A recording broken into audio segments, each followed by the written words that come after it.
Swayam Prabha. Digital India. Educated India.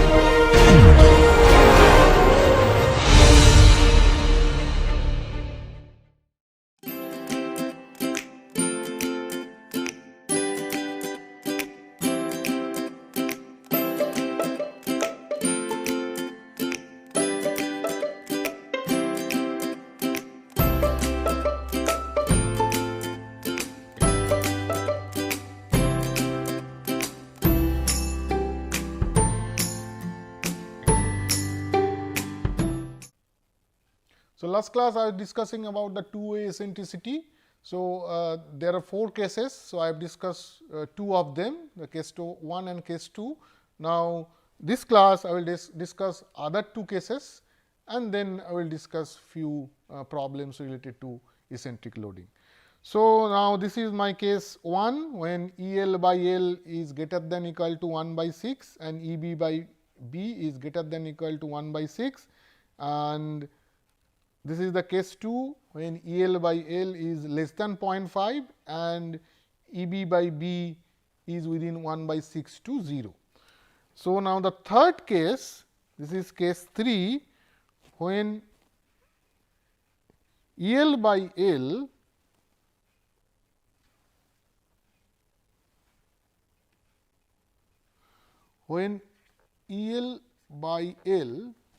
is less than 1 by 6 and EB by B is in between 0.5 to 0. Okay. So, EL by L is less than 0.6 and EB by B is less than in between 0.5 to 0. So, in such case, so this is the foundation.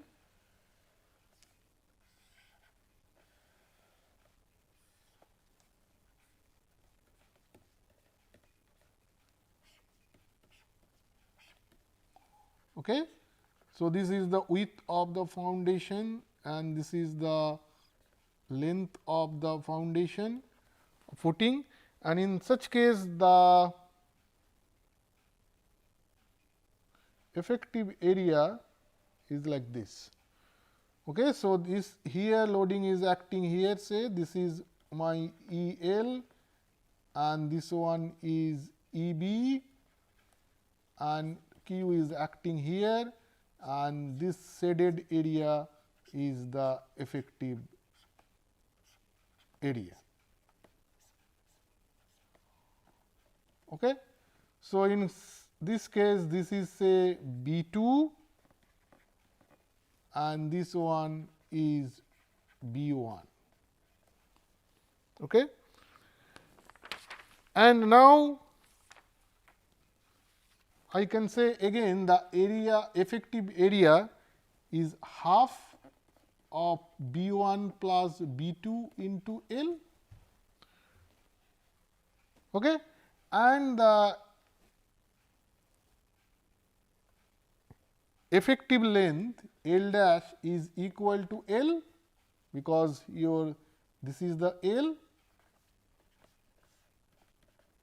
and B dash is equal to L dash by A dash by L dash. Okay. Now, this value of B 1 and B 2 will be obtained from this curve, okay, from this chart. Again, this is B 1 by B 1 B, this is B 2 B, and this is E B by B, this is E L by L. Okay. So, E L by L is less than 1 by 6. So, that is why E L by L is given up to 0.167, and this is E B by B is 0 to 0.5. So, this is 0 to 0.5. So, again if you go, this is the line, if you go above this line values, then you will find, or towards the right side, then you will get B 1 by B, and if you go towards the left side or below the values of this line, then you will get B 2 by B. So, okay, this is B 2 by B and this is B 1 by B, similar to the case 2. So, this way you will get B 2 and B 1, and L dash is equal to L, you will get the effective area by using this equation, and then you will get the B dash.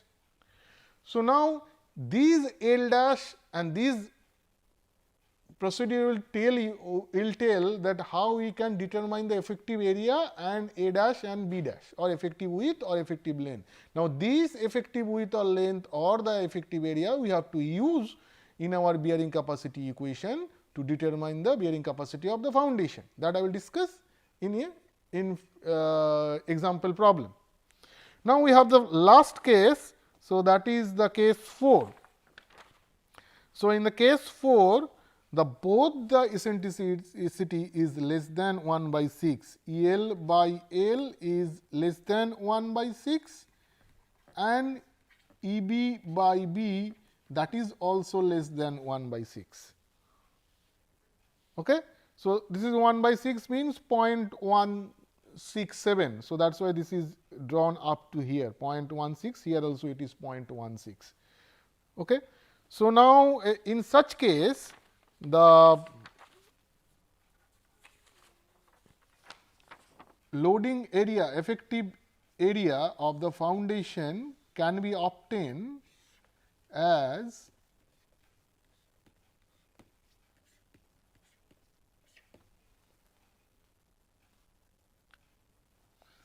this is my L, this is B, and this is the value.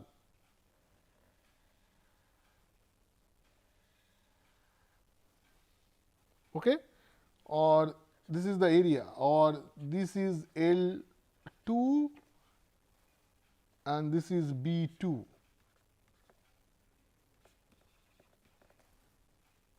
Okay?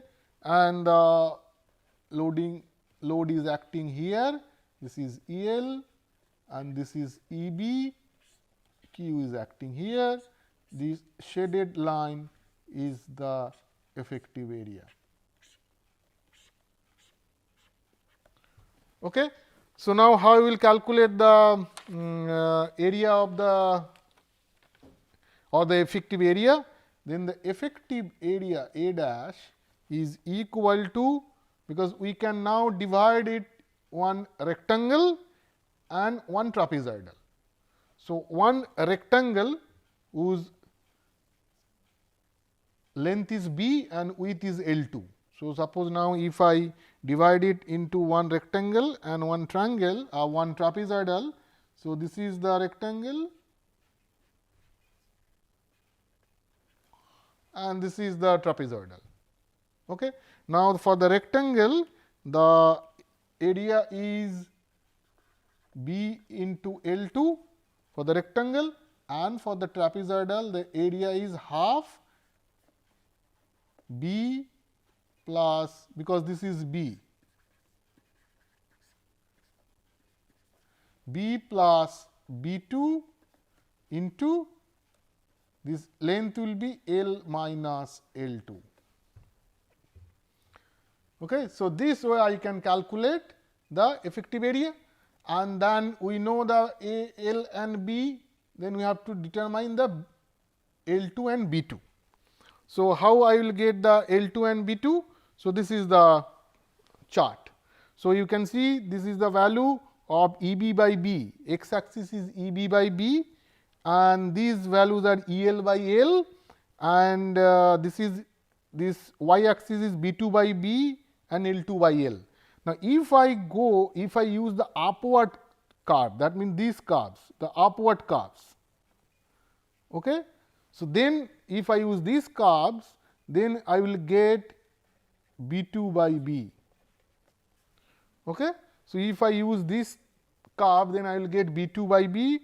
Now, if I use the downward curves, so if I use the downward curves, that means these curves,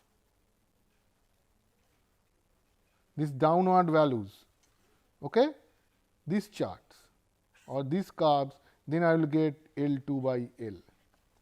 So, upward values, this upward curve will give me B2 by B and these downward curves will give me the value L2 by L. Okay. and then once I will get this L2 and B2, then I will get the effective area, and then I know this is the length. So, effective length will be equal to L and effective width will be A dash by L dash. Okay. So, this way we can determine the effective area, effective length or effective width for two-way eccentricity. Now, there is a question that when I talked about the one-way eccentricity, I have used one expression, that is my L dash is equal to L minus 2 into E L and B dash is equal to B minus 2 into B L. So, now the question is that few researchers have suggested that you can use that expression also in these cases, but for my personal suggestion, that as those expressions you use for one-way eccentricity and for two-way eccentricity you use these 4 cases that I have discussed. Okay. So, and that is my I prefer to use these things, because in those expressions is perfectly okay if we are using within the distance 1 by 6 EB or E by width or length is less than 1 by 6 or equal to less than 1 by 6, but here some cases it is more than that. So, I would prefer that you use one-way eccentricity to calculate those expressions to calculate effective width and effective length, but you use the procedure that is discussed for by four cases for two-way eccentricity, that you should use to calculate the effective width and length for two-way eccentricity. Okay. So, now the first problem that for eccentric loading, that a rectangular footing of size 3 cross 6 meter is placed at a depth of 1 meter in a homogeneous C5 soil. The water table is at a great depth. The unit weight of soil is 18 kilonewton per meter cube. Determine the net safe load. Net safe load, that means the net ultimate divided by the factor of safety. If C is equal to 100 kPa, phi equal to 20 degree, the load is vertical and acting at a distance of 0.3 meter from the center along the center line of the foundation in width direction. That means that E B by 0.3 meter. So, sometimes you will get this type of value will be given, that means load is itself acting on the on the foundation at a distance of say E B or E L from the center of the footing. Okay. But sometimes the moment will be given and we have to calculate the eccentricity. Then the moment will be given, the vertical load will be given. So, we have to calculate the eccentricity as I have discussed.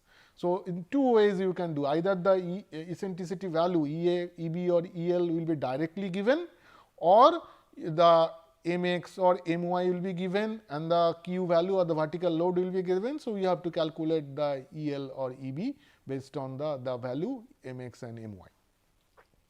Now, you use the Meyer-Hoff equation and assume general shear failure and as a factor of safety 3. So, now here in the solution we know that B is equal to 3 meter, L is equal to 6 meter, C is given 100 kilonewton meter square, phi is given 20 degree and EB is given 0.3 meter. Okay, and this is towards the width. So, that is why EB.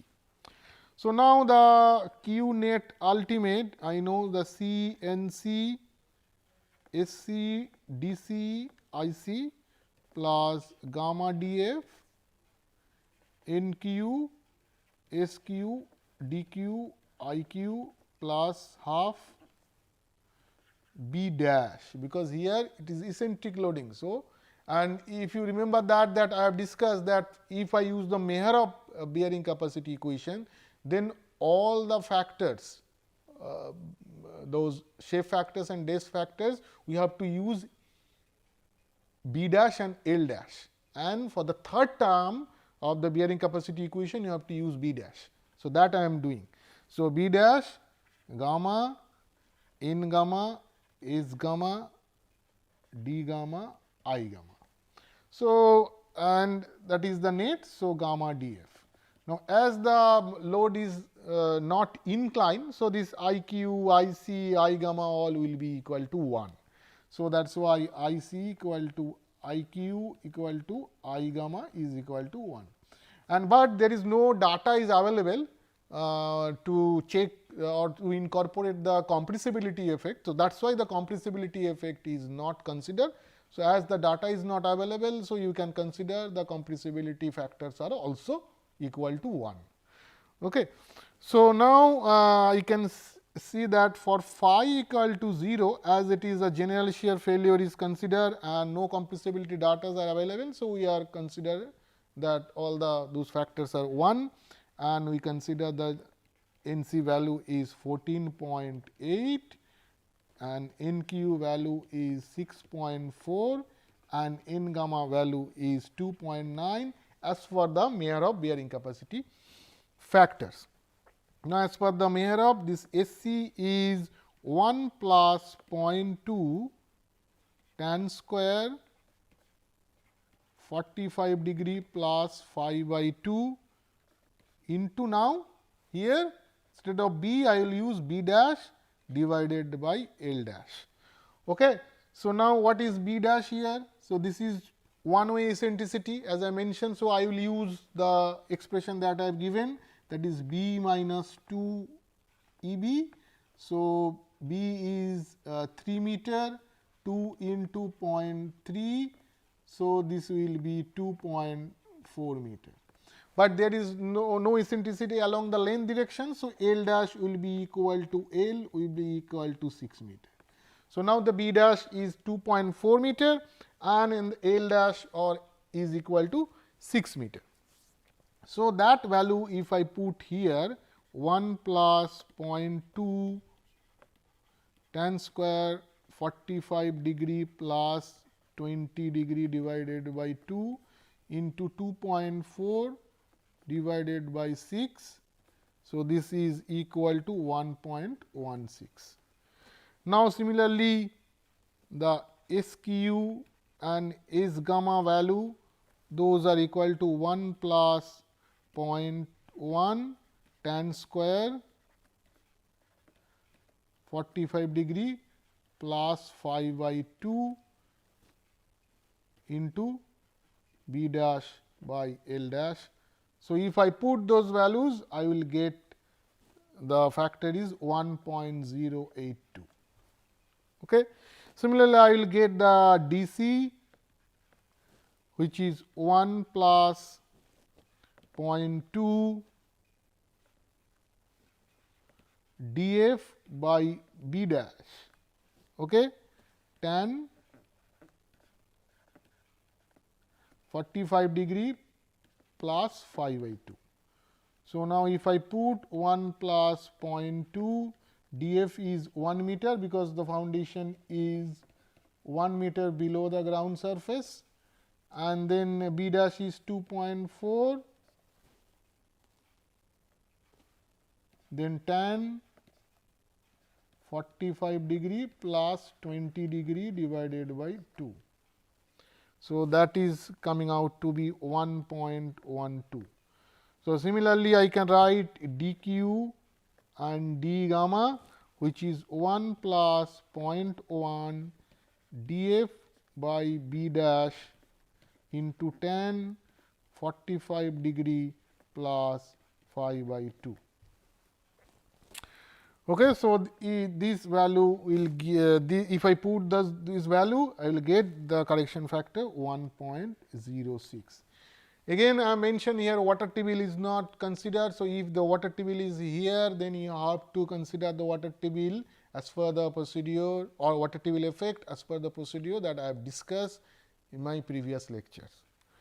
So, now finally, the NQ U will be, C is 100, then this is 14.8 into was 1.16, then DC is 1.12, then that IC is 1, then plus 18 into gamma W is 1 into 6.4 into SQ is 1.082, DQ is 1.06 plus 1 into 1 plus half into unit weight is 18 into, now it is B dash is 2.4, then it is 2.9 is the bearing capacity factor, then the safe factor is 1.082, depth factor is 1.06, inclination factor is 1 minus 18 into 1. So, the final value is coming out to be 2108.8 kilonewton per meter square. Okay, 2108.8 kilonewton per meter square.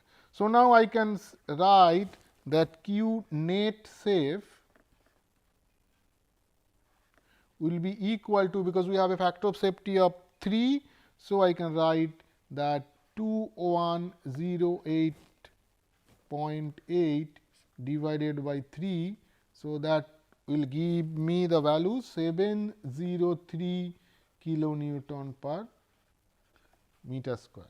So, 703 kilonewton per meter square. So, finally, the safe load that I can put on this foundation, that is the Q net safe into the effective area. So, okay, Q net safe is 703 into effective area is 2.4 into 6. Okay. So, 2.4 into 6, which is equal to 10123 kilonewton, or roughly 10 meganewton. So, the load that I can apply on the foundation is roughly equal to 10,000 kilonewton or 10 meganewton. But here I have considered the one way eccentricity along the width direction, and I have used the Mehrov equation. Okay. So, now next question that I will solve, that if I have a two way eccentricity, then how I can solve or I can determine the bearing capacity. So, what I have considered, that I have taken a rectangular footing of size the same footing dimension, or more or less all the values are same, only in previous problem I have taken one way eccentricity, here I have taken the two way eccentricity. So, footing is 3 meter cross 6 meter, and it is a depth of foundation is 1 meter, and it is in the homogeneous soil. Water table is at a great depth, unit weight of the soil is 18 kilonewton per meter cube.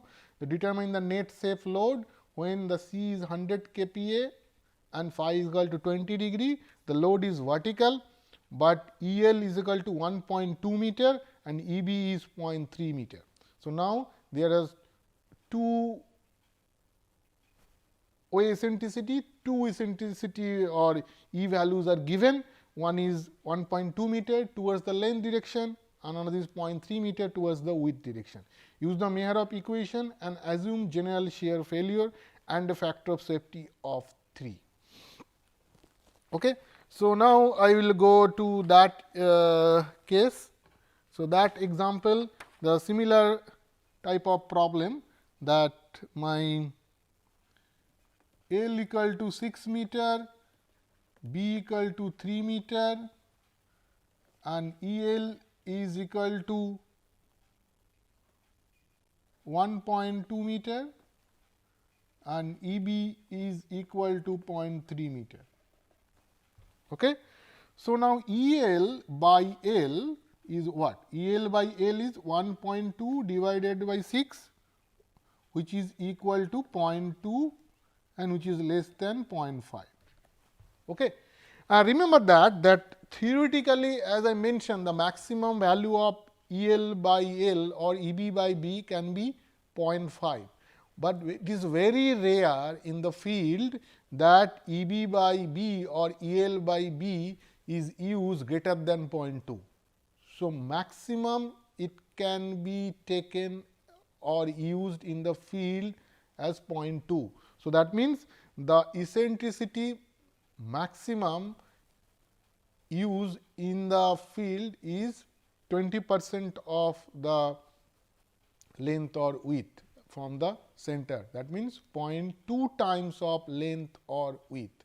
So, it is rare that these values are taken greater than 0.2. So, that is why I have taken 0.2, and it is most of the cases it is limited to 0.167 or that less than 1 by 6. Most of the cases it is limited to 0.167 or within the 1 by 6 or 0.167 value, but rarely it is beyond 0.2. So, remember that. So, but I have discussed, but theoretically you can go up to 0.5, but actually in the field it is not used it as up to 0.5. It is generally it is limited to within 0.167 or it can go around 0.2 and so not more than that. So, so that means this is my 0.5, and then EB by B is equal to 0.3 divided by 3, it is 0.1. So, which case it will be? So, this case is that EL. So, this case which is EL by L is less than 0.5. So, that means my EL by L is less than 0.5 and EB by B is within 1 by 6, means I can say 0.167 to 0. So, that means it is case 2 that I have discussed in among those 4 cases. So, this is case 2. So, this is the chart for the case 2. So, let me calculate the effective area. So, effective area is for the case 2 is half L 1 plus L 2 into B. Okay. Now, as the EL by L is 0.2 and EB by B is 0.1. So, let us do that. EL by L is 0.2, this is the value, and EB by B is 0.1. So, that means this is the 0.1, this is the 0.1, here also this is 0.1. So, as I mentioned, if I go above this line or towards the right side, then I will get the L1 by L, and towards the left I will get the L2 by L. So, let us first calculate the L1. So, this is my 0.2 line. So, this will go to this line. So, this is the value. Okay.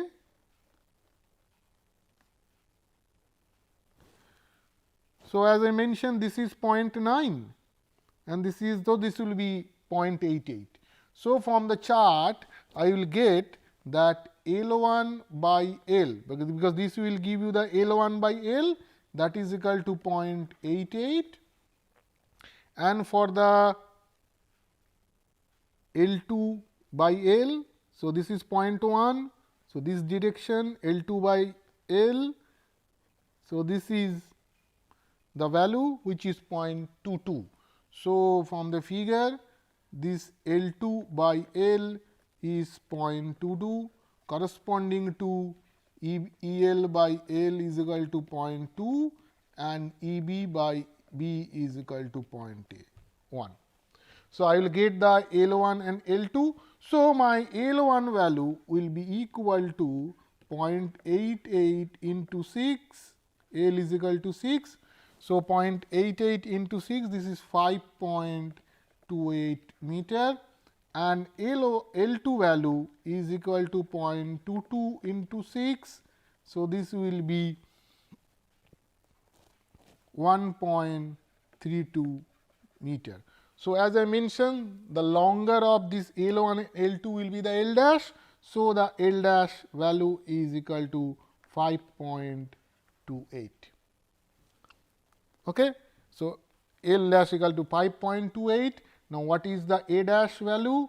A dash value is half plus 5 into 5.28 plus 1.32 into 3. So, that is equal to 9.9 meter square. So, this is the effective area. So, the effective width will be the A dash divided by L dash, which is 9.9 divided by 5.28. So, that is equal to 1.875 meter. So, now I have already calculated that what is the L dash value. L dash value is 5.28 meter and B dash value is 1.875 meter. So, now I have calculated the L dash and B dash and the effective area. So, next class I will use this effective length and width, and then I will put these values to calculate the bearing capacity factors and or the correction factors, and then the bearing capacity of the foundation by using the Mayer of bearing capacity equation. So, I will solve the remaining part of this problem in the next class. Thank you.